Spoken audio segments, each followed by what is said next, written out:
Baiklah, seterusnya saya Nurul Huda binti Samsudin, nombor matrik 2212551. Okay, saya akan membentangkan tentang sistem pendidikan di Jerman. Okay, menurut Osman Effendi 2018 di dalam satu artikel yang bertajuk Mengenali Sistem Pendidikan di Jerman, mengatakan bahawa sistem pendidikan di Jerman bermula di peringkat kanak-kanak. Anak-anak kecil berusia sekitar 6 tahun akan memasuki kindergarten, iaitu tadika. Perkataan kindergarten adalah istilah bahasa Jerman itu sendiri yang mempunyai literal, iaitu taman permainan kanak-kanak. Sesudah mencapai usia sekitar 7 tahun, kanak-kanak di Jerman memasuki alam persekolahan, iaitu dikenali sebagai Grundschule. Okay. Di Jerman, sistem pendidikan berada di bawah bidang kuasa negeri persekutuan yang terdiri daripada 16 Bundesländer. Bundesländer ni adalah seperti contoh kalau di Malaysia, dia adalah negeri-negeri. Okay. Artinya terdapat 16 kurikulum persekolahan yang menjadi garis panduan bagi sistem persekolahan di Jerman. Sebagai contoh, kurikulum persekolahan di negeri Bayern, contoh Baden, Württemberg, Berlin dan Hamburg yang tersendiri. Okay, subjek atau Fach yang diajarkan di Grundschule adalah subjek asas seperti bahasa Jerman, matematik, seni, sukan dan jasmani, muzik dan juga agama serta moral. Dia memang menekankan bahasa Jerman itu sendiri. Anak-anak kecil ini didedahkan dengan pengetahuan asas serta mereka dibawa melawat ke tempat awam seperti zoo, muzium, galeri dan sebagainya sebagai lawatan sekolah yang dikenali sebagai Ausflug. Dijadikan sebagai satu aktiviti yang wajib bagi Grundschule, itu sekolah rendah, sebab mereka tidak menekankan terlalu menekankan kepada kemahiran akademik semata-mata, tetapi juga menekankan kepada pengetahuan tentang benda-benda luar daripada akademik itu sendiri ataupun daripada subjek itu sendiri. Menurut Encik Muhammad Hafiz Osman juga diberitahu bahawa sistem pendidikan Jerman kanak-kanak tidak dibebankan dengan bebanan kerja rumah yang bertimbun-timbun seperti serta tiada peperiksaan yang sentiasa mewujudkan kasta di sekolah akan siapa yang pandai dan siapa yang kurang pandai. Dan percaya ataupun tidak, di Jerman tidak ada peperiksaan seperti UPSR sewaktu sekolah rendah. Yang ada cuma Abschlussprüfung, iaitu satu pengesahan peperiksaan bagi menentukan hala tuju di peringkat sekolah menengah.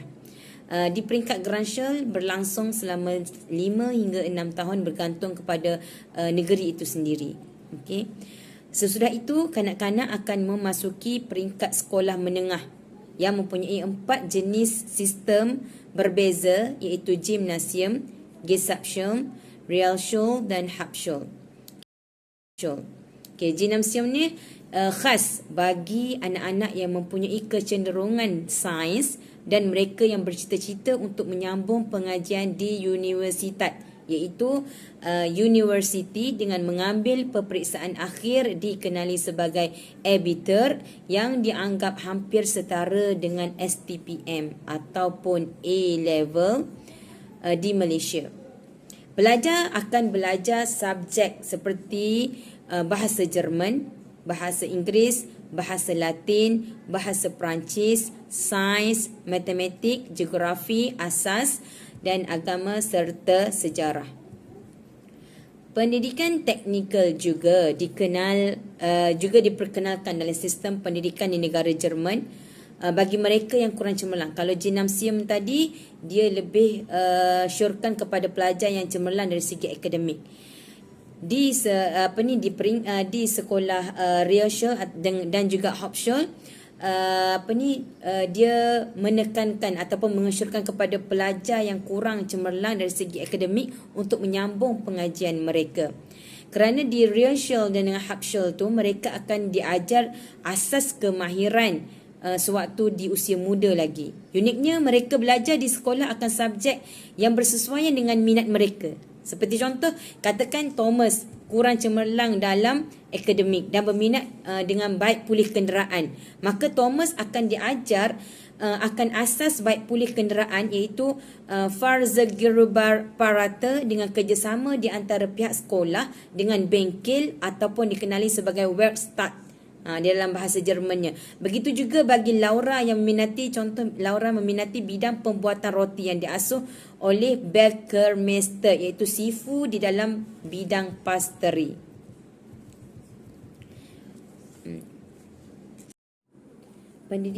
Sistem pendidikan di Jerman, dia menekankan kepada keseimbangan teori dan juga praktikal selain fokus kepada sesuatu bidang secara terperinci, iaitu bermula dari A sampailah ke Z. Jika belajar tentang buat roti, misal contoh, Laura akan belajar tentang bahan membuat roti, apa itu jenis tepung, apa kandungan zatnya, bagaimana kaedah menguli tepung dengan betul, bagaimana cara membakar roti dengan betul. Sistem pendidikan negara Jerman ni dia terlalu menekankan sebegini rupa adalah untuk apa? Untuk memastikan setiap rakyatnya mampu menyumbang kepada kemajuan negara berasaskan potensi dan juga keupayaan seseorang. Artinya, potensi dan keupayaan individu diasuh sejak daripada muda agar dapat menjana keperluan negara dalam memenuhi sektor industri di Jerman. Oleh itu, bagi mereka yang kurang kecenderungan akademik, mereka tidak akan dipaksa untuk belajar.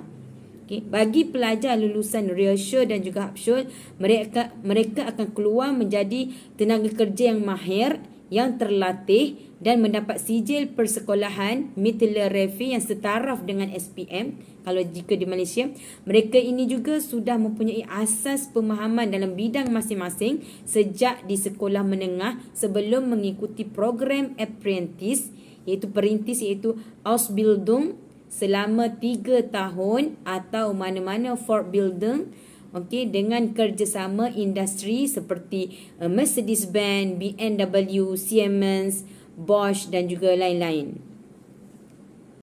Kesimpulannya di sini kita boleh simpulkan bahawa sistem pendidikan di negara Jerman adalah sistem yang komprehensif, yang mana ia menekankan ilmu dari segi teori dan praktikal, dan ianya juga menitik beratkan dan mencungkil kemahiran dan potensi individu melalui sistem pendidikan yang telah dilaksanakan di negara mereka.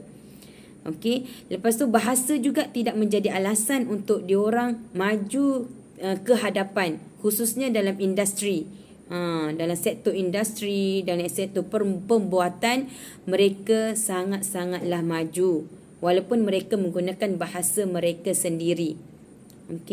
Dan artinya tiada pembaziran tenaga manusia yang cerdik pandai masuk gimnasium kemudian keluar boleh menjadi memasuki universiti dan menjadi ahli akademik dan pakar dalam bidang pelbagai bidang. Yang kurang cemerlang boleh menjadi tenaga pekerja mahir hasil didikan Realschule dan juga Hauptschule, yang mana ni adalah pendidikan lebih kepada vocational.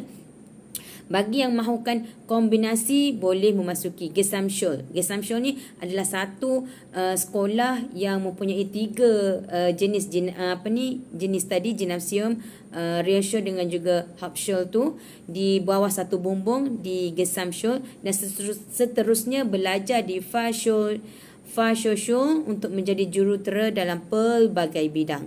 Di Jerman, sistem pendidikan adalah percuma. Kerajaan Jerman dia menekankan kepentingan pendidikan sebagai asas keperluan manusia. Oleh sebab itu, di Jerman sukar ditemukan universiti swasta sebab Jerman menganggap pendidikan ini ialah satu tanggungjawab kerajaan terhadap rakyatnya. Baiklah, seterusnya tentang bahasa kebangsaan Jerman. Jadi secara umumnya, negara Jerman ialah negara berbilang bahasa. Dengan sekurang-kurangnya 67% daripada rakyat di sana mempunyai keupayaan untuk bercakap satu bahasa asing. Contohnya mereka cakap bahasa Inggeris. Tetapi sebenarnya di Jerman bahasa pertuturan mereka ialah bahasa Jerman. Dari sudut di industri ataupun pendidikan, mereka menggunakan bahasa Jerman. Okey, sebagai buktinya, Institut Jerman Malaysia, GMI, okey. Dekat sini kita ada melahirkan pelajar, okey, yang akan pergi ke Jerman. Okey, jadi di universiti ini mereka akan belajar 1 tahun, okey, belajar bahasa Jerman. Sehingga fasih barulah mereka akan dihantar ke Jerman untuk sambung pembelajaran mereka di sana. Okey, sebab di Jerman memang menggunakan bahasa Jerman.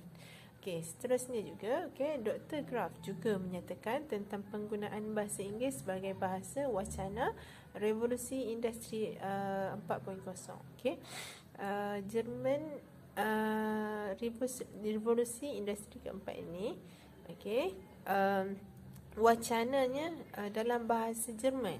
Okey, tetapi apabila nak hantar ke negara lain, okey, untuk pemasaran antarabangsa, barulah diterjemahkan dalam bahasa Inggeris. Okey, kalau di dalam Jerman memang dibangunkan sepenuhnya dalam bahasa Jerman.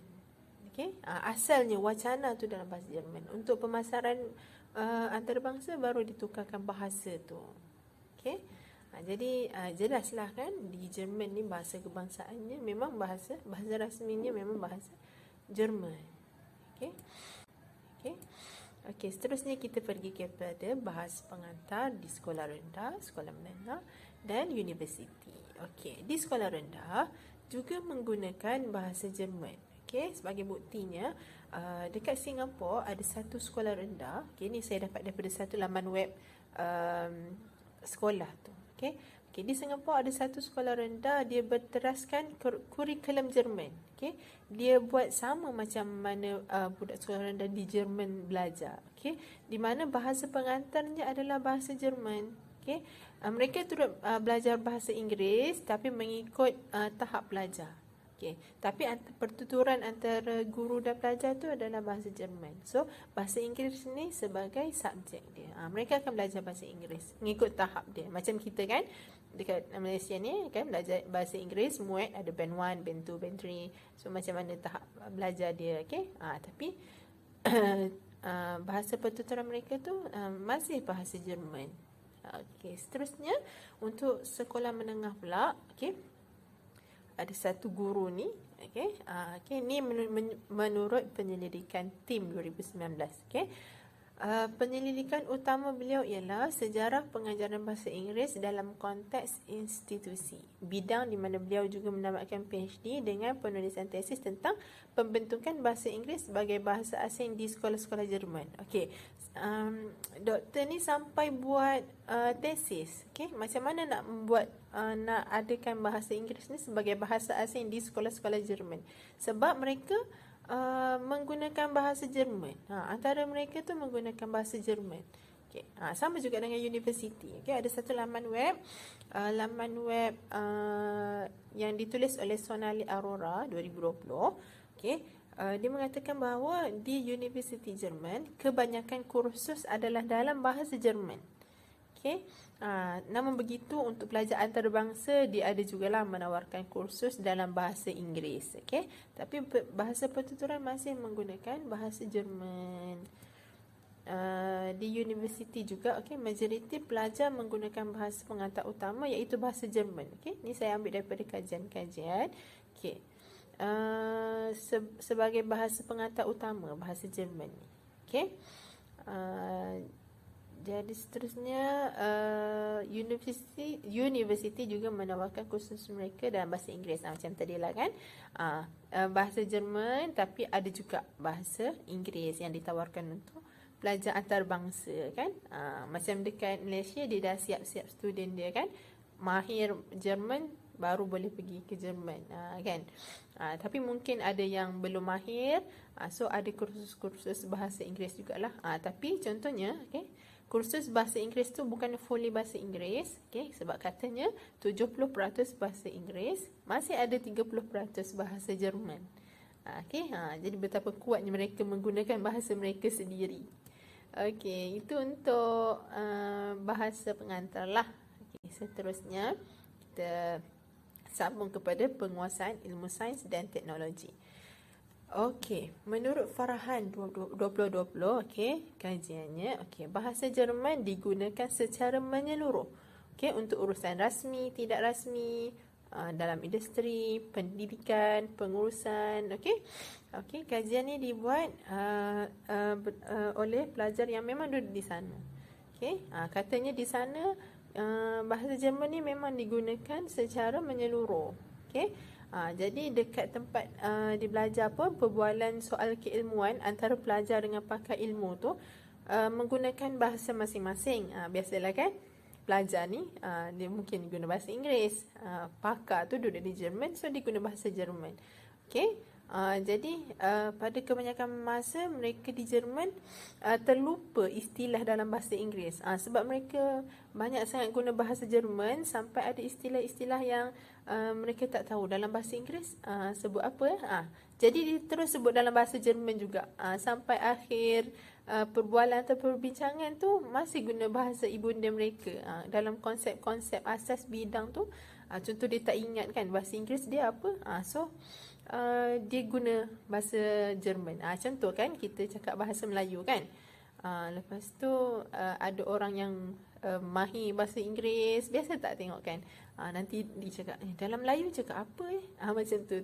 Jadi macam tu jugalah di Jerman, sebab terlalu banyak guna bahasa Jerman, ada masanya pakar-pakar keilmuan ni terlupa istilah dalam bahasa Inggeris nak diterangkan kepada student tu, diguna bahasa Jerman. Okey. Seterusnya, Jerman Barat dikenali sebagai negara ilmu pendidikan. Okey. Jadi di Jerman ni terkenal dengan negara ilmu pendidikan. Okey, mereka berjuang untuk mendapatkan sistem pengetahuan yang sempurna berasaskan analisis yang mendalam. Okey, dia bukan senang-senang lah. Okey, orang Jerman ni dia berusaha keras untuk mendapatkan ilmu sehingga mereka dinobatkan sebagai negara ilmu pendidikan. Jadi di antara semua bidang sains, kimia merupakan kekuatan utama untuk negara Jerman. Dan merupakan penyumbang terbesar berbanding negara lain. Jadi kimia ni, Jerman ni popular dengan bidang kimia. Jadi orang yang terawal membayangkan lingkaran benzin, benzin ring, yang menjadi titik tolak kepada kajian kimia organik ialah ahli sains yang datang daripada Jerman. Namanya Friedrich Kekulé. Ahli sains ni berasal daripada Jerman. Jadi jelaslah ilmu sains juga berasal daripada Jerman, khususnya dalam bidang kimia. Kalau Britain dikenali sebagai negara fizik dan reka cipta, so Jerman pula dikenali sebagai negara kimia dan penemuan baru. Kekuatan Jerman ni terletak kepada macam mana mereka menilai sains tulen tu dengan begitu tinggi. Dan dilengkapi dengan teknologi mereka yang unggul. So Jerman ni ada banyak keluarkan teknologi. Nanti pembentang lain akan terangkan tentang teknologi. Jadi Jerman Barat ni juga mempunyai asas teknologi yang betul-betul kukuh. Seterusnya ialah dunia industri telah memasuki perubahan industri keempat, atau yang saya cakap tadi, revolusi industri 4.0. Jadi asalnya wacananya dalam bahasa Jerman, sebabnya ialah pertama kali diciptakan di Jerman. Jadi wacananya keluar dalam bahasa Jerman lah. Tapi untuk antarabangsa mereka menukarkan wacana itu dalam bahasa selain Jerman. Itu untuk pemasaran antarabangsa lah dari sudut bahasa. Kesimpulannya, jadi Jerman telah melahirkan ramai pengkaji terkemuka dalam bidang sains dan teknologi. Contohnya, Nobel telah dihadiahkan, dianugerahkan kepada 100 penerima yang berasal daripada Jerman ni sendiri. Contohnya hasil kerja Albert Einstein, Max Planck yang kita kenalkan. Jadi menjadi asas kepada ilmu fizik. Begitulah kemudiannya dibangunkan oleh Werner, Max Born. Jadi banyaklah ahli-ahli sains yang lahir daripada negara Jerman ni. Maka jelaslah bahawa penguasaan ilmu sains dan teknologi di Jerman ini berada pada tahap yang cemerlang. Itu sahaja dari saya. Teruskan dengan pembentang seterusnya. Assalamualaikum warahmatullahi wabarakatuh. Nama saya Minhah Mardiyah binti Yahya. Nombor metrik 2212-608. Okey, kita teruskan dengan penggunaan bahasa Inggeris dalam pendidikan, sains dan teknologi. Sebelum tu kita kena tahu dulu apa kronologinya. Okey, ceritanya macam ni. Semasa berlakunya krisis kewangan Eropah pada tahun 2009 hingga 2011, Germany telah melakukan pemulihan ekonomi, iaitu dengan cara meningkatkan perkilangan, keuntungan dan kadar pekerjaan. Kemudian pada masa itu juga berlakunya trend penurunan bilangan graduan dalam profesion sains dan teknologi di Jerman. Maka semakin berkuranglah pekerja tempatan yang berkelayakan dalam bidang sains dan teknologi pada masa itulah. Oleh kerana itu, berlakulah gelombang pendatang asing yang berkelayakan dalam bidang teknologi yang semakin meningkat. Namun, pendatang asing tu tidak mempunyai kemahiran berbahasa Jerman. Maka, warga negara Jerman perlulah menggunakan bahasa Inggeris di persekitaran kerja mereka. Okay, semakin lama kelamaan, pekerja bidang teknologi ni dianggap bahawa bahasa Jerman ni ialah bahasa komunikasi biasa, manakala bahasa Inggeris adalah lebih dominan dan menjadi semakin penting. Okey, selain daripada itu, kadar ekspor yang tinggi bagi produk di Jerman ni, terutamanya dalam bidang kejuruteraan, menyebabkan bahasa Inggeris juga menjadi penting supaya mudah memahami dan membincangkan hal-hal berkaitan teknologi. Jadi, simposium saintifik dan persidangan antarabangsa di Jerman juga dijalankan dalam bahasa Inggeris. Maka terjadilah pembelajaran dalam bahasa Inggeris dalam bidang sains dan teknologi di Jerman. Pembelajaran dalam bahasa Inggeris di Jerman ni adalah bertujuan menjadikan universiti Jerman ni mudah diakses oleh pelajar asing. Sebab mudahlah bagi mereka untuk belajar dengan membolehkan mereka belajar dalam bahasa Inggeris. Jadi antara universiti terbaik Jerman yang menawarkan bidang sains dan teknologi dalam bahasa Inggeris ni ada 3 lah yang saya senaraikan.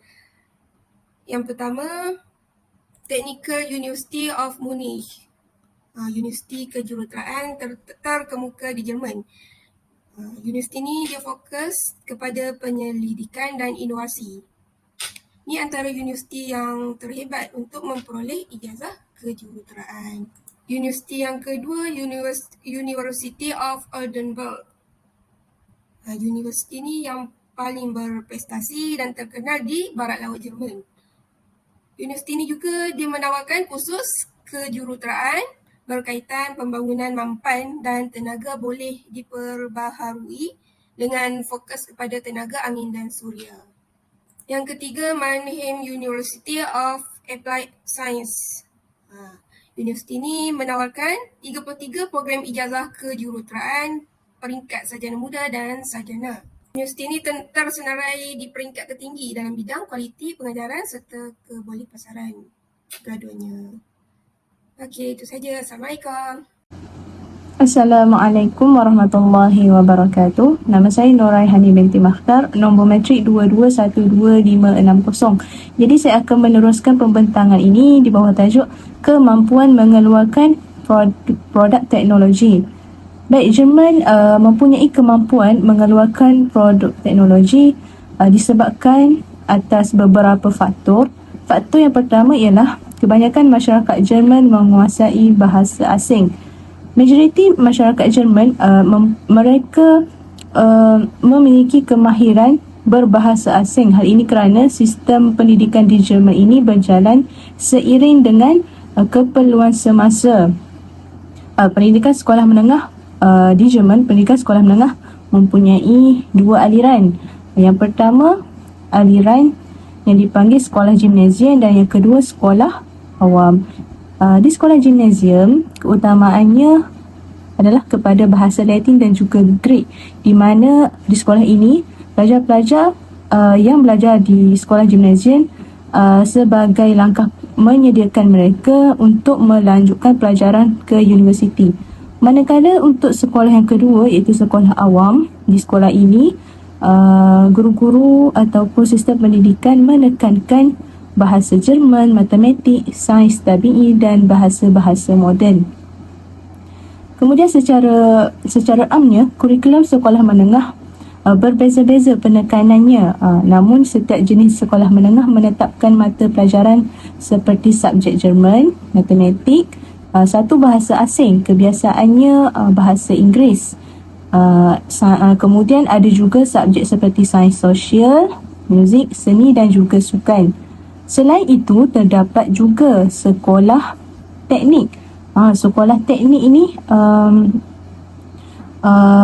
di mana penekanannya terhadap bidang teknologi sejajar dengan usaha membangunkan sektor perindustrian dan juga perdagangan. Dan penekanan kepada mata pelajaran teknikal di sekolah teknik ini menyebabkan lebih banyak politeknik dan juga sekolah perdagangan dapat ditubuhkan. Faktor yang kedua pula ialah kualiti penyelidikan dan juga institusi pengajian tinggi. Jerman mempunyai reputasi yang sangat baik di dunia kerana kualiti penyelidikan dan juga institusi pengajian tinggi di negara ini, dan ia dilambangkan dengan kedudukan Jerman sebagai negara yang ketiga dalam kalangan negara-negara yang menerima anugerah penerima hadiah Nobel, di mana terdapat lebih 80 warga Jerman yang telah menerima anugerah tersebut. Dalam era globalisasi ini, kedudukan Jerman adalah sebagai sebuah negara yang mempunyai tradisi yang kukuh dalam bidang penyelidikan dan juga pembangunan, dan sangat strategiklah dalam persaingan antarabangsa bagi mendapatkan sarjana yang unggul. Jadi terdapat 3 penggerak besar dalam dunia ilmu ini. Yang pertama ialah kira-kira terdapat 400 kolej universiti, 4 institusi penyelidikan luar universiti yang mempunyai reputasi antarabangsa serta institut penyelidikan terkenal syarikat perindustrian. Seterusnya, pencapaian utama dalam bidang pendidikan yang menjadi asas kerana Jerman berada dalam kumpulan negara inovasi perintis di Kesatuan Eropah, ataupun kita sebutkan sebagai EU. Seterusnya, faktor yang ketiga ialah Jerman juga merupakan kumpulan kecil negara di dunia dengan pelaburan terbesar dalam penyelidikan dan juga pembangunan, iaitu kira-kira 3% daripada keluaran dalam negara kasar. Dan sehingga 2025, perbelanjaan ini akan dinaikkan kepada sekurang-kurangnya 3.5%. Dan faktor yang keempat pula ialah ahli politik dan universiti telah mengambil inisiatif untuk pembangunan dan pengantarbangsaan dunia sains melalui pelbagai pembaharuan. Antaranya ialah adanya program kelayakan yang dilancarkan pada tahun 2008, di mana moto program ini ialah kemajuan kerjaya melalui pendidikan yang menawarkan kursus dan juga latihan untuk semua peringkat umur. Seterusnya, terdapat satu lagi tindakan yang berjaya, iaitu inisiatif kecemerlangan yang telah menghasilkan beberapa sekolah siswazah dan kelompok kecemerlangan yang berorientasi ke antarabangsa dan berterusan dengan strategi kecemerlangan. Kemudian adanya Pakatan Kolej 2020, Strategi Teknologi Timur, Strategi Teknologi Tinggi, Pakatan untuk Penyelidikan dan Inovasi atau Strategi Pengantarbangsaan. Jadi Jerman merupakan sebuah negara penyelidikan terbesar di Eropah pada 2014, sebagaimana ia menjadi negara anggota EU yang pertama yang mengemukakan strategi untuk pembangunan kawasan penyelidikan Eropah, iaitu EFR. Berdasarkan kajian daripada Matthias 2018, beliau mengatakan bahawa kekuatan ekonomi Jerman adalah berdasarkan prestasi industri dan juga inovasinya, khususnya industri kereta dengan seramai 775,000 pekerja dalam industri ini. Kemudian industri kereta adalah dengan 6 jenama kukuh seperti Volkswagen, BMW, Daimler, VW Audi dan Porsche serta Opel, Grup PSA dan juga Ford berada di barisan hadapan cawangan perindustriannya di dunia. Dalam usaha untuk mengekalkan daya saing ini, pengeluar kereta akan melaburkan ataupun telah melaburkan berbilion euro dalam penyelidikan dan juga pembangunan. Yang kedua pula ialah industri elektrotechnical dan elektronik yang merupakan antara cawangan perindustrian terkemuka dengan syarikat utama iaitu Siemens yang beroperasi dalam lebih 190 buah negara. Dan mana penyelesaian terpakai yang dicipta oleh cawangan industri ini ialah daripada mobiliti kepada pemasangan tenaga boleh diperbaharui. Jadi kesimpulannya, sistem pendidikan yang komprehensif dari peringkat rendah sehingga ke peringkat universiti serta pelaburan yang tinggi dalam penyelidikan dan pembangunan di Jerman telah banyak membantu negara Jerman dalam mengeluarkan teknologi yang bermutu tinggi. Itu sahaja daripada saya. Assalamualaikum warahmatullahi wabarakatuh. Bismillahirrahmanirrahim. Assalamualaikum warahmatullahi wabarakatuh. Saya Qurrata Aini binti Johari bernombor matrik 2212646. InsyaAllah saya akan membentangkan motivasi untuk produk dan contoh produk atau keluaran negara Jerman. Sebagaimana yang kita tahu, negara Jerman merupakan negara maju yang mempunyai motivasi yang tinggi untuk menghasilkan produk-produk atau keluaran yang berkualiti tinggi dan bertaraf dunia bagi kegunaan sejagat. Antaranya ialah yang pertama, Wernher von Braun. Beliau mendapat pendidikan di Institut Technical Berlin di Jerman dan pada tahun 1932, beliau memperoleh ijazah sarjana muda dalam kejuruteraan mekanikal. Pada tahun 1934 pula, beliau mendapat ijazah kedoktoran dalam bidang fizik. Dan beliau telah berjaya membangunkan roket angkasa lepas pertama dan kemudiannya menjadi anggota terkemuka NASA dan membangunkan roket bulan Saturn V. Roket angkasa lepas pertama dinamakan roket V2 atau dalam bahasa Jerman Wilhelmstern-Waffel 2 atau dengan kata nama lain senjata balas dendam 2. Jadi dapat difahami tercetusnya motivasi untuk menciptakan roket angkasa lepas pertama dunia yang merupakan peluru berpandu balistik jarak jauh pertama dunia ini adalah bertujuan untuk dijadikan senjata pembalasan semasa Perang Dunia Kedua yang berfungsi dan ditetapkan untuk menyerang bandar-bandar bersekutu sebagai membalas dendam atas pengeboman bersekutu terhadap bandar-bandar Jerman, dan roket V2 ini juga menjadi objek buatan manusia pertama yang melepasi 100 km sempadan ke angkasa lepas. Dan motivasi yang seterusnya ialah minat dalam roket digabungkan dengan pendidikan teknikalnya membawa Wernher von Braun menyertai tentera Jerman dari tahun 1932 sehingga tahun 1945 dan dalam tempoh ini beliau telah berjaya menghasilkan roket angkasa lepas pertama di dunia. Baiklah, seterusnya jurutera terkenal yang bernama Johannes Gutenberg yang belajar di University of Erfurt. Beliau merupakan seorang penemu mesin cetak pertama di dunia. Beliau telah mencipta dan menghasilkan mesin pencetak boleh gerak. Beliau juga merupakan orang pertama yang membuat cetakan dari campuran logam untuk menghasilkan model mesin cetak bergerak atau dalam bahasa Inggeris movable type. Baiklah, motivasi penghasilan mesin pencetak boleh gerak ini ialah bermula apabila beliau cuba untuk mencari jalan penyelesaian bagi kaedah penghasilan buku yang mengambil tempoh masa yang sangat panjang. Oleh itu, terhasilnya mesin cetak yang mempunyai mekanisme boleh gerak yang telah memudahkan penerbitan bahan-bahan cetakan yang mengubah dunia ke arah kemodenan. Baiklah, yang terakhir sekali ialah negara Jerman juga merupakan pengeluaran automotif dengan jenama yang termasyhur keluaran negara Jerman. Negara Jerman mempunyai pengaruh yang cukup besar kepada senario automotif dunia. Contoh jenama yang ternama keluaran negara Jerman ialah BMW, Volkswagen, Audi dan sebagainya. Baiklah, motivasi penciptaan automotif dengan jenama yang termasyhur ialah bermulanya dari pemerintah kerajaan Jerman yang pada ketika itu telah membuat pesanan kereta penumpan yang moden. Seterusnya, ia bermula dari Karl Benz, iaitu seorang yang belajar di Politeknik, seorang yang berjaya yang telah melanjutkan pelajaran di Politeknik Karlsruhe Institut Teknologi Karlsruhe. Nama lengkap Karlsruhe Institute for Technology atau nama ringkasnya KIT.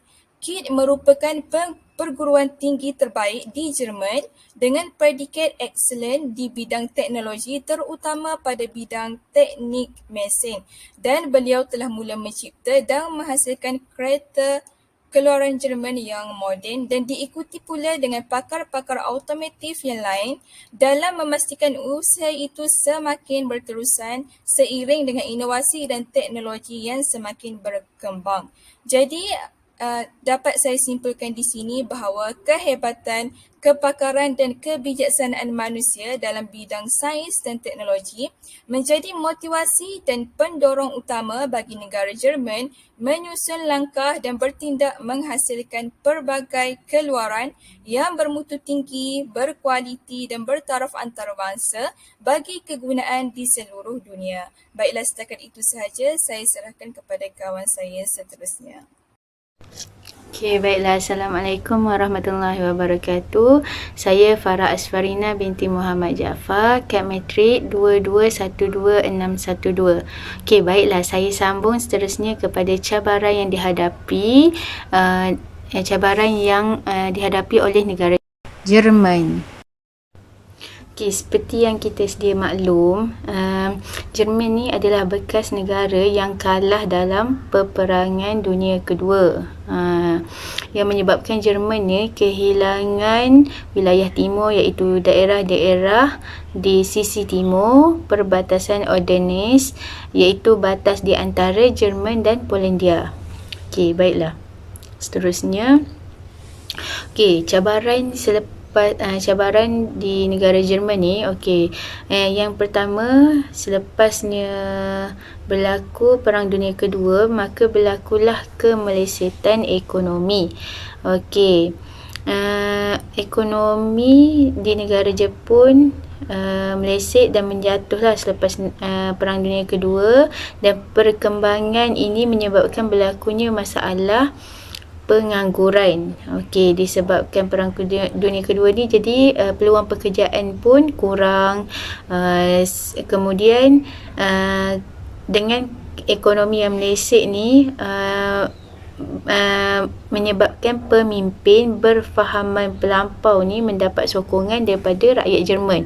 Jadi banyaklah yang bagi manifesto-manifesto yang mengatakan akan mengubah Jerman, tetapi tidak pun sebenarnya. Yang itulah antara cabaran, disebabkan kemunculan pemimpin macam ni menyebabkan Jerman ni melibatkan diri dalam kancah peperangan, sebab tak puas hatilah selepas pilih pemimpin. Ingatkan negara Jerman ni akan membangun, tetapi lagi merosot, ekonomi lagi meleset lah, lagi menjatuh selepas adanya pemimpin yang berkefahaman melampau. Baiklah, seterusnya. Cabaran yang kedua iaitu dari sudut bahasa. Cabaran dari sudut bahasa ni kurang kerana mereka diterapkan daripada zaman sekolah. Di zaman persekolahan lagi, mereka digalakkan untuk mengambil ataupun mempelajari bahasa asing selain daripada bahasa Jerman. Dari segi sains teknologi, disebabkan majoriti masyarakat di negara Jerman ni menguasai lebih daripada satu bahasa, maka ia menjadikan mereka ni menguasai sains dan teknologi dengan lebih mudah. Jadinya cabaran dari segi bahasa ni kurang di negara Jerman. Mereka disebabkan tu mereka boleh negara Jerman ni boleh melonjak tinggi dan maju. Baiklah, sebagai kesimpulan, cabaran yang dihadapi negara Jerman ni tidak lain tidak bukan menambahkan lagi kekuatan mereka lah. Cabaran dari sudut bahasa, mereka tidak mempunyai masalah besar kerana mereka menguasai lebih daripada satu bahasa. Cabaran yang mereka hadapi antaranya ialah dari sudut agama. Okey, dari sudut agama ni juga agama Islam ni kuranglah penganut agama Islam di negara Jerman ni. Okey. Seterusnya cabaran dari segi peperangan. Sebab mereka ni terlibat dalam Perang Dunia Kedua. Jadi maka berlakulah kemelesatan ekonomi. Itulah dari segi cabaran. Kemudian rentetan daripada peperangan Dunia Kedua ataupun sebab di negara Jerman ni seperti kita sedia maklum, mereka cabaran yang mereka hadapi ni kebanyakannya selepas berlaku peperangan. Jadi disebabkan peperangan tu, rentetan daripada tu, negara Jerman ni kini semakin maju dan menjadi salah satu negara yang terbaik di Eropah dengan mempunyai banyak peralatan moden ciptaan mereka sendiri. Okey, baiklah. Terima kasih. Sekian daripada saya. Bismillahirrahmanirrahim. Assalamualaikum warahmatullahi taala wabarakatuh. Nama saya Azwar bin Muhammad Hamzah, nombor matrik 2212585. Baiklah, untuk bahagian saya ini adalah berkaitan dengan cadangan penambahbaikan bagi sistem pendidikan sains dan teknologi. Sebagai awalnya, Malaysia adalah merupakan sebuah negara yang sedang berusaha untuk membangun dan juga menjadi negara maju dalam pelbagai sektor, antaranya iaitu pertanian, perindustrian dan sebagainya. Namun, hasrat ini tidak akan tercapai melainkan kerjasama daripada semua pihak. Oleh demikian, antara cadangan penambahbaikan yang boleh dilakukan, yang pertama iaitu adalah untuk memperkasakan sistem pendidikan sains, teknologi, kejuruteraan dan matematik iaitu STEM melalui kerjasama antara dua pihak iaitu Kementerian Pendidikan Malaysia. Baiklah, untuk cadangan yang keduanya iaitu boleh dilakukan perhalusi kaedah pembelajaran abad ke-21, yang mana kita tahu pembelajaran ini adalah berpusatkan murid ataupun pelajar dan guru adalah sebagai fasilitator, sebagai pembimbing sahaja. Oleh demikian, sehubungan dengan itu, pembelajaran ini akan mempertingkatkan dan juga memupuk sifat dan kemahiran pelajar dalam berfikir secara aras tinggi, juga berfikir secara kreatif dan kritis dalam menyelesaikan sesuatu masalah, khususnya dalam bidang sains dan teknologi. Untuk yang ketiga pula, peruntukan kewangan yang secukupnya juga boleh menjadi salah satu cadangan penambahbaikan dalam memperkasakan sistem pendidikan sains dan teknologi.